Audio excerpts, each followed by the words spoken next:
In fact, in most cases they're not. Children's illnesses are there for children to catch. That in effect builds up their immune system, strengthens it. The orthodoxy always bring up the death rate of measles in third world countries. Sure, thousands of children die of measles in third world countries, but that's not because they don't get the measles vaccine. That's because of malnourishment, poor living conditions, poor water supplies, no sewerage. In Western countries, children very rarely die of any of the childhood illnesses. And those that do die usually have some other coexisting problem. We see children with diphtheria antibodies, with pertussis antibodies, who've never had the illness. How did this happen? Well, it's because it went in through the top end, a type of vaccination has occurred, the immune system's grabbed these pertussis or the diphtheria, has recognised it, and then said, oh, here's the answer, and now the body's protected.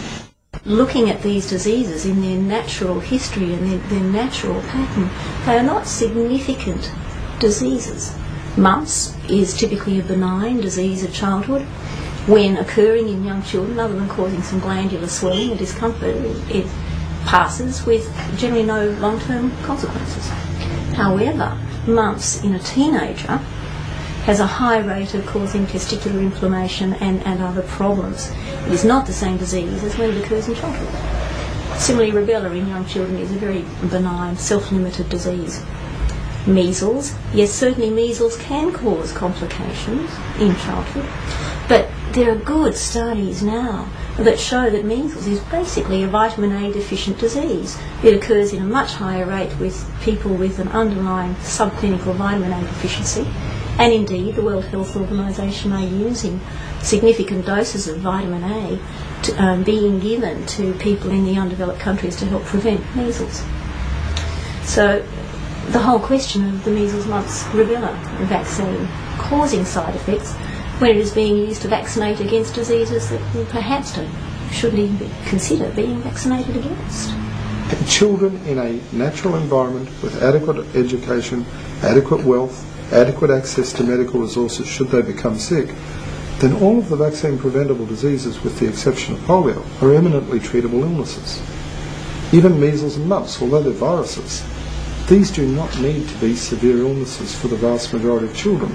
For sick children, people who are already sick, yes, you can get adverse consequences, but nothing like the rate that we put up with risks in other areas of our lives. These are very, very minor risks compared to the risks that we put up with, even possibly with vaccination. This is a very interesting article. Lancet, 1985. Measles virus infection without rash in childhood is related to disease in adult life. The benefits of measles. What it means is that having measles not only gives lifelong immunity, specific immunity to measles, but also non-specific immunity to certain tumors, immunoreactive diseases, degenerative diseases of bone and cartilage, and sebaceous skin diseases. Why would anybody want to rob children of this benefit? And on top of that, measles also represents developmental milestone. Because people, you notice that after recovering from measles, children grow, have got a growth sort of spurt. And this is an article published in Cancer, 1966. Already in 1966, they knew that having mumps protects against ovarian cancer. And my daughter got measles at the age of about 6 or 7, which is fairly normal. And she drew a series of pictures. Now we have a lot of interest in childhood drawings. Here is a little person here, trapped inside this red hot house, which of course is her body, with a high fever. And she wasn't very happy at that stage. And then she went through another phase, and the sun started coming out a little bit. And she drew this sort of picture. We see the house is still red, but the flowers are out. Things are getting better. And then suddenly she drew this picture, which intrigued us. Anna was a very dreamy child, these lovely dreamy children. But suddenly she drew a picture at the end of her measles illness, which showed an amazing amount of detail. As you see, there's tiles on the roof, there's a clothesline, there's palings on the fence, there's birds, there's lots of detail. And we had the very strong feeling that this illness had actually helped wake her up to the world.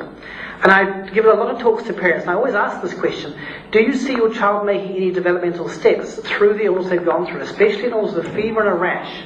And I think many people who've got away from the antibiotic suppressing type philosophy with antibiotic paracetamol are actually now acknowledging this, that we actually see children going through a growth spurt in terms of development. Maybe they start speaking better, maybe they show new signs of development. I could talk for half now, I don't want to because I don't have the time, but it's just interesting, if you look at illness in a different way, maybe these illnesses actually have a role in childhood, and maybe supporting your child through the illness is actually much better for the immune system, the child's whole development, than using fairly toxic substances to try and prevent it, which maybe you can't do anyway. So asking whether childhood diseases are dangerous could be likened to asking whether exercise is dangerous. Of course, all this leads to an obvious question, which is, why does vaccination continue? When we have a belief that prevents us from taking a rational look at things, that prevents us from accepting reality, they say we're in a trance. When whole nations or communities experience that, it's called a cultural trance. An example of that was when everyone thought the world was flat. I believe we're in a cultural trance over vaccination ever since 200 years ago, when Jenner performed his experiment, which I might add was on one person. Ever since that time, vaccination has been heralded as a great discovery, and in fact it's become one of the foundation stones of modern medicine. And to question it is heresy. Vaccination is considered to be so great and so wonderful, it's been promoted for the entire 200 years as a safe and effective procedure.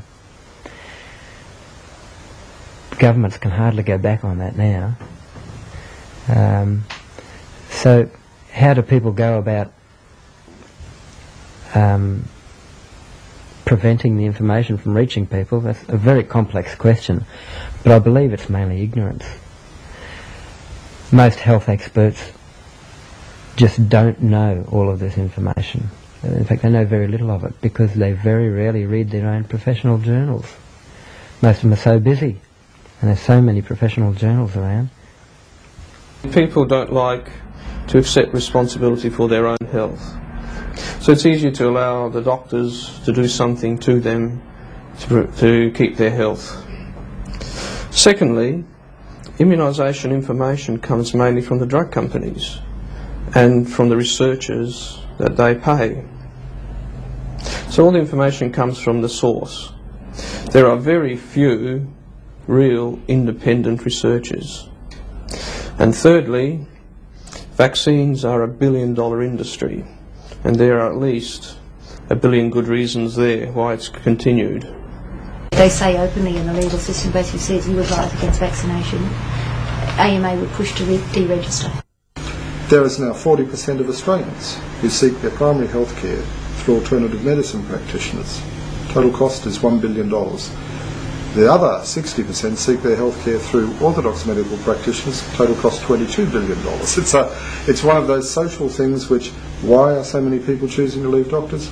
Quite likely because doctors no longer have the trust of the community. A doctor who's prepared to lie to achieve a good result from vaccination, that is, get more children vaccinated, has got to be prepared that the people who they've lied to may choose not to go back to them.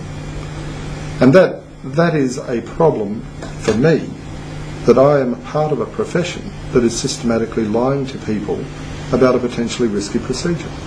I don't see that that's in any way able to be answered by it, but it's for the good of the community. Lying for the good of the community? Worse than that, the law is actually being broken.